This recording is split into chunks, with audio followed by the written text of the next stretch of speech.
Hai, Anda bersama saya dalam rancangan Santu Geografi KSSM SPM episod 7. So, dalam episod yang ke-7, kita akan masuk dalam bab baru iaitu bab 6 mengenai pembentukan dan kepentingan batuan. Tetapi dalam tajuk kali ini kita hanya berfokus kepada batuan igneous sahaja. So, fokus yang ingin kita capai di dalam tajuk ini ialah pertama, murid akan mengetahui apakah proses pembentukan batuan igneous. Yang kedua, murid akan mengetahui dua jenis batuan igneous. Yang ketiga, murid akan mengetahui apakah bentuk muka bumi batuan igneous rejahan dan terobosan. Dan yang keempat, murid akan mengetahui apakah kepentingan batuan igneous kepada manusia. Okey, kita lihat terlebih dahulu proses pembentukan batuan igneous secara umum.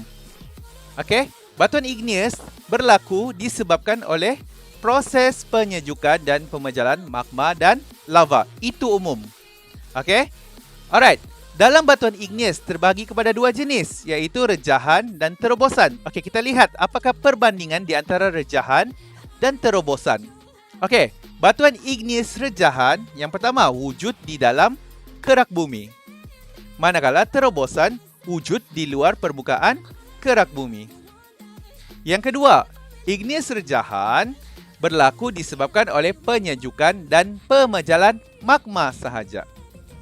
Manakala terobosan wujud akibat proses penyejukan dan pemejalan lava.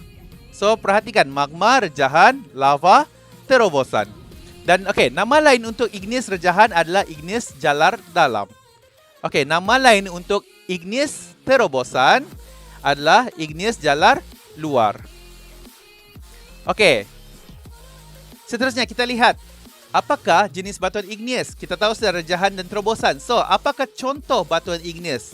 Rejahan, contohnya adalah gabbro, granit dan juga diorit. Manakala batuan igneous terobosan adalah contohnya obsidian, pumice dan juga basalt. Okey, kita lihat bentuk muka bumi batuan igneous rejahan.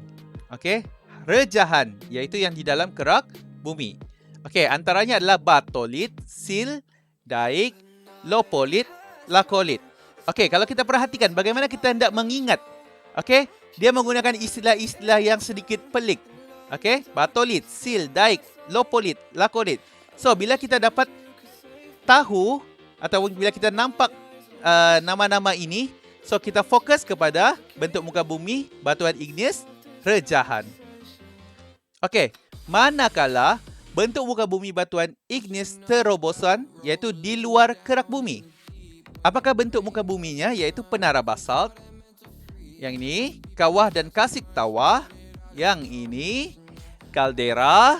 Yang ini yang keempat adalah gunung berapi. Sama ada gunung berapi komposit yang lebih curam ataupun kubah lava yang lebih landai. Okey, so ini adalah bentuk muka bumi yang terhasil di luar kerak bumi, di permukaan bumi yang kita boleh lihat.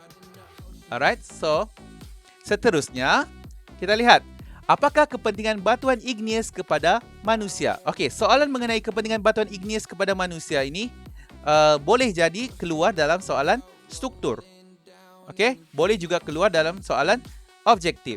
So, batuan granit atau basalt seperti mana yang kita tahu adalah contoh batuan igneous digunakan untuk membina jalan raya, jalan kereta api, membina bangunan dan juga empangan. Okey, ada banyak contoh lain. Tetapi kalau kamu boleh ingat jalan raya dan jalan kereta api pun sudah cukup sebenarnya.